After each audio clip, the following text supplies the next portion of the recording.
कभी सोचा है कि अगर आपकी जिंदगी एक ऐसे खेल पर टिकी हो जिसके रूल्स आपने नहीं बल्कि किसी शैतान ने लिखे हों, तो आप कैसा महसूस करेंगे? ये कहानी किसी आम ड्राउनी फिल्म की नहीं है, बल्कि ये एक ऐसी दिल दहला देने वाली जंग है जहाँ पे आए धोखा और मौत एक ही मेज पर बैठकर आपका इंतजार कर रहे होते हैं। हमारी हिम्मत वाली ग्रेस, जिसने पिछली बार एक पूरे खानदान को खाक में मिला दिया था, इसे लगता था कि शायद अब सब खत्म हो गया है, लेकिन किस्मत को कुछ और ही मंजूर था। तस्वुर करो एक तपता हुआ अस्पताल का कमरा जहाँ जख्मों से चूर एक लड़की अभी अपनी सांसें बहाल ही कर रही है। कैसे पता चलता है कि खूनी खेल का दूसरा राउंड शुरू होने वाला है। इस बार दुश्मन सिर्फ एक खानदान नहीं बल्कि दुनिया के 5 सबसे ताकतवर और जालिम घराने हैं। फिजा में बारूद की बू है और हर तरफ से फटने की आवाजें गूंज रही हैं। क्या ग्रेस अपनी छोटी बहन फेथ को इस जहन्नम से निकाल पाएगी, या फिर इस बार तकदीर का वो ताला लगेगा जिसे खुद शैतान भी नहीं खोल सकेगा? तो दोस्तों, अपनी कुर्सी की पेटी बांध लें, क्योंकि ये सफर बहुत ही खतरनाक होने वाला है। तो दोस्तों, अब कहानी वहां से जुड़ती है जहाँ पिछला खौफनाक बाब खत्म हुआ था। ग्रेस इस लर्जाखेज आग के शोलों से बाहर निकलती है। इसका सफेद अरूसी लिबास अब सुर्ख खून और काले धुएं से लथड़ा हुआ है। वो गिरती है, इसकी हिम्मत जवाब दे जाती है और वो बेहोश होकर जमीन पर गिर पड़ती है। जब इसकी आंखें खुलती हैं तो वो अस्पताल के एक ठंडे और बेजान बिस्तर पर बंधी होती है। इसे लगता है कि अब सब खत्म हो चुका है, लेकिन ये तो सिर्फ एक नई और ज्यादा वहशियाना शुरुआत थी। 2 हफ्ते गुजर चुके हैं, लेकिन ग्रेस के दिमाग में अब भी वो होलनाक चीखें और अपने ससुराल वालों के जिस्मों के फटने की आवाजें गूंज रही हैं। अचानक एक पुलिस ऑफिसर दाखिल होता है, जिसकी नजरों में हमदर्दी नहीं बल्कि शक की गहराई है। वो ग्रेस से ऐसे सवाल करता है जैसे वो मजलूम नहीं बल्कि एक कातिल हो। तुम्हारा पूरा ससुराल एक ही रात में कैसे खत्म हो गया? वो पूछता है। ग्रेस खामोश है, क्योंकि वो जानती है कि अगर इसने सच बताया तो दुनिया इसे पागल समझेगी।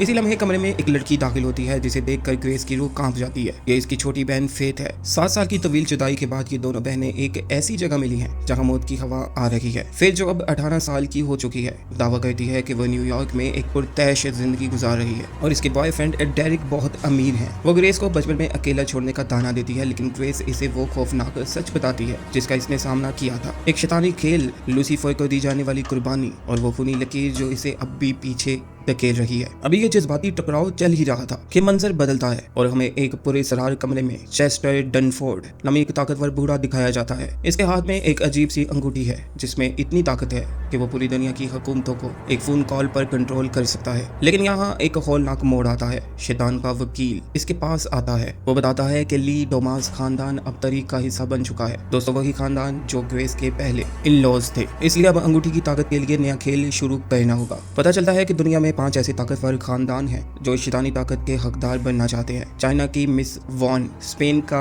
एडी, अमेरिका का नशई अरबती बिल और लंदन का एडन राजन खानदान। इन सबको एक मैसेज आता है, लिडमास की बहू अभी जिंदा है और नया खेल शुरू होने वाला है। ये सुनकर इंसानों के चेहरे पर हवस जाग उठती है, जो किसी की भी जान लेने के लिए काफी है। तो दोस्तों, आपको क्या लगता है कि फेथ का अचानक वापस आना महज एक इत्तेफाक है, या वो भी इस शैतानी बसात का कोई मोहरा है? तो अब खेल अपनी असल और वहशियाना शक्ल इख्तियार कर रहा है। चेस्टर के जुड़वां बच्चे टाइटस और अर्सुला अपने बाप को एक तकिए से दम घोट कर मार देते हैं, सिर्फ इसलिए ताकि वो इस पावर विंग के वारिस बन सके। इधर अस्पताल में नशई बिल एक चाकू से पुलिस ऑफिसर का गला काट कर ग्रेस को मारने पहुंच जाता है, लेकिन जैसे ही वो हमला करने वाला होता है, खेल के असूल इसे जकड़ लेते हैं और वो वही धमाके से फट जाता है। फेथ के देखना सदमे में है, लेकिन ग्रेस जानती है कि शैतान का कानून कितना बेरहम है। अचानक एक बेहोशी की गैस कमरे में फैलती है और जब दोनों बहनों को होश आता है तो वो एक आलीशान विला में होती है जहां दुनिया के 5 सबसे ताकतवर खानदान जमा हैं। ये सब ग्रेस के फैन बने बैठे हैं, क्योंकि इसने एक पूरे खानदान को खत्म कर दिया था, लेकिन अब वो इसे अपनी ताकत के लिए कुर्बान करना चाहते हैं। शैतान का वकील सबके सामने आकर खेल के नए रूल्स समझाता है। हर खानदान का सबसे बड़ा फर्द ग्रेस का शिकार करने निकलेगा। कोई भी मेंबर दूसरे खानदान के मेंबर को नहीं मार सकता, वरना इसका पूरा खानदान खत्म कर दिया जाएगा। अगर ग्रेस मारी गई तो इसे मारने वाले को वो जादुई विंग मिलेगी जो दुनिया पर राज करने की ताकत देती है। ग्रेस इनकार करती है, लेकिन वकील इसे एक ऐसी हकीकत दिखाता है जो इसके दिल को चीर देती है। अगर ग्रेस नहीं खेलेगी तो इसकी बहन फेथ को अभी मार दिया जाएगा, अपनी बहन की जिंदगी की खातिर। ग्रेस एक बार फिर इस जहन्नम में कूदने का फैसला करती है। खेल शुरू होता है। ग्रेस और फेथ को एक गोल्फ कोर्स के बीचों बीच हथकड़ियों से जकड़कर छोड़ दिया जाता है। आसमान से ड्रोन इन पर नजर रखे हुए हैं, जिन्हें मिस वॉन कंट्रोल कर रही है। अर्सोला की गोली से ड्रोन तबाह होता है और दोनों बहनें अंधेरा छाने से पहले जंगल की तरफ भागती हैं। जंगल की खामोशी में फेथ फट पड़ती है। वो ग्रेस पर इल्जाम लगाती है कि इसके अमीर बनने की हवस ने इसे भी इस मुसीबत में फंसा दिया है। ग्रेस को शक होता है कि फेथ का वो अमीर बॉयफ्रेंड डेरिक सिर्फ एक झूठ है। इस दौरान टाइटस इन पर हमला करता है, लेकिन दोनों बहनें मिलकर इसे नीचे गिरा देती हैं और वहां से भागने में कामयाब हो जाती हैं।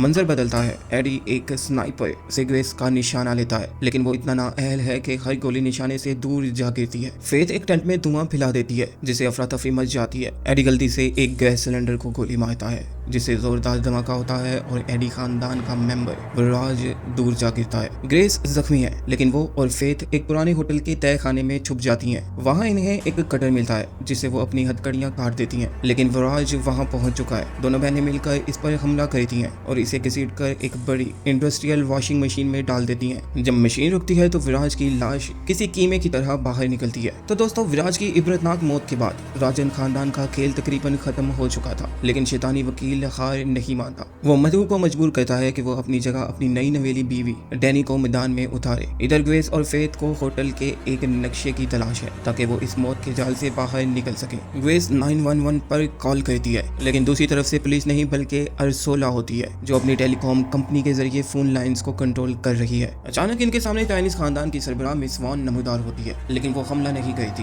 वो एक अजीबोगरीब सौदा पेश करती है। अगर तुम मेरे बेटे चैन से शादी कर लो तो ये खेल फौरन खत्म हो जाएगा और तुम हमेशा के लिए इस ताकतवर खानदान का हिस्सा बन जाओगी। फेथ को ये आइडिया बेहतर लगता है, क्योंकि इस तरह इसकी जान बच जाएगी, लेकिन ग्रेस अपनी रूह का सौदा करने से साफ इनकार कर देती है। इसी दौरान एडी गोलियां चलाता हुआ वहां आ धमकता है। एक जबरदस्त लड़ाई में ग्रेस मिस वॉन की अपनी तलवार से एडी को हलाक कर देती है। यहाँ शैतान का सबसे बड़ा कानून टूटता है। एक फैमिली मेंबर ने दूसरे को मार दिया। इसके नतीजे में मिस वॉन और इसका बेटा चीन दोनों वही खून के फव्वारे बनकर फट जाते हैं। अब मैदान में सिर्फ टाइटस और अर्सुला ही बड़े खिलाड़ी बचे हैं। जंगल की तरीकी में दोनों बहनें एक बार फिर तनहा हैं। यहाँ इनका माजी एक बार फिर सामने आता है। फेथ रोते हुए इतराफ करती है कि इसकी जिंदगी में कोई डेरिक नहीं है, वो तो महज एक वेट्रेस है, और इसे लगता है कि ग्रेस ने बचपन में इसे बेसहारा छोड़ दिया था। ग्रेस इसे समझाती है कि वो खुद 18 साल की थी और हालात ने इसे मजबूर किया था। ये जज्बाती लम्हा इन दोनों को एक दूसरे के करीब ले आता है, लेकिन दुश्मन सर पर है। वो मेन गेट तक पहुंचते हैं, जहां अर्सोला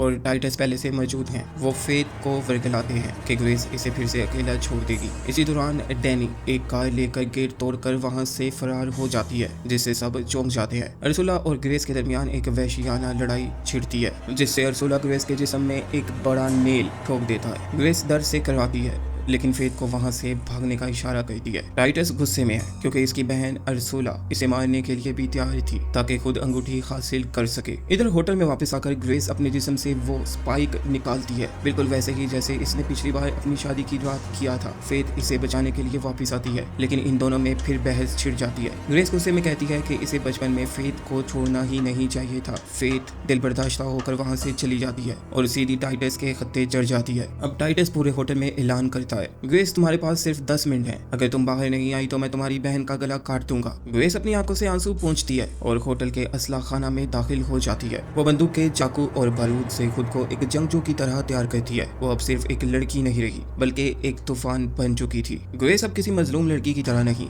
बल्कि एक शिकारी की तरह होटल की लॉबी में कदम रखती है। वो वहाँ मौजूद ईवा को, जो इसके शोहर एलेक्स की साबका मंगेतर थी, बेरहमी से मार गिराती है। लेकिन जब वो टाइटस के सामने पहुंचती है तो वो देखती है कि फेथ की गर्दन पर चाकू रखा हुआ है। ग्रेस जानती है कि ताकत से इस बार काम नहीं चलेगा, इसलिए वो अपनी जिंदगी का सबसे बड़ा जुआ खेलती है। वो टाइटस को एक ऐसी पेशकश करती है जिसे वो टुकरा नहीं सकता। मुझसे शादी कर लो, तुम्हें वो जादुई अंगूठी मिल जाएगी और मेरी बहन की जान बच जाएगी। टाइटस, जो अपनी बहन अर्सोला के दबाव से तंग आ चुका था, इस लालच में आ जाता है। वो अर्सोला को, जो इसे रोकने की कोशिश करती है, बेदर्दी से मार डालता है। 1 घंटे के अंदर होटल के नीचे बने हुए शैतान के कदीम टेम्पल में शादी की तैयारी मुकम्मल हो जाती है। वहाँ फेथ और बाकी खानदानों के बचने वाले चंद मेंबरान भी मौजूद हैं। शैतान को बुलाने के लिए एक काली बकरी की कुर्बानी का इंतजाम किया गया है और कुर्बान गाह के बीचों बीच एक गहरा खूनी कुआं खुला हुआ है। ग्रेस और टाइटस अपने खून से शैतान की किताब पर दस्तखत करते हैं। जैसे ही वो एक दूसरे को चूमते हैं, शादी मुकम्मल हो जाती है। है और वकील टाइटस को वो अजीम पावर रिंग पहना देता है। टाइटस गुरूर से भरकर हंसता है। इसे लगता है कि वो अब दुनिया का बादशाह बन चुका है, लेकिन ग्रेस के पास एक आखिरी चाल बाकी थी। वो अचानक वही कलम उठाती है जिससे इसने किताब पर दस्तखत किए थे। वो टाइटस के सीने में मार देती है। वो इसे याद दिलाती है कि फैमिली मेंबर को मारने पर कोई सजा नहीं है, ये रोल अब इसके हक में था। वो टाइटस की लाश को इस खूनी कुएं में धक्का दे देती है और इसके हाथ से वो अंगूठी निकाल कर खुद पहन लेती है। अब ग्रेस मलका बन चुकी थी और हर कोई इसके सामने झुकने पर मजबूर था। वकील बताता है कि इस अंगूठी वाला शख्स अब पूरी दुनिया पर राज करेगा, लेकिन ग्रेस को दुनिया की बादशाहत नहीं बल्कि इस कर्ज से आजादी चाहिए थी। वो इस अंगूठी को इसी कुर्बानी के कुएं में फेंक देती है। लालच की इंतहा देखो बाकी बचे हुए तमाम लोग बशमूल बच्चे और बड़े इस अंगूठी के पीछे इस गहरे कुएं में कूद जाते हैं और एक दूसरे का गला काटने लगते हैं। इसी लम्हे वो सब के सब एक होलनाक धमाके के साथ फट जाते हैं क्योंकि शैतान ने अपनी कुर्बानी वसूल कर ली थी। मंजर खामोश हो जाता है।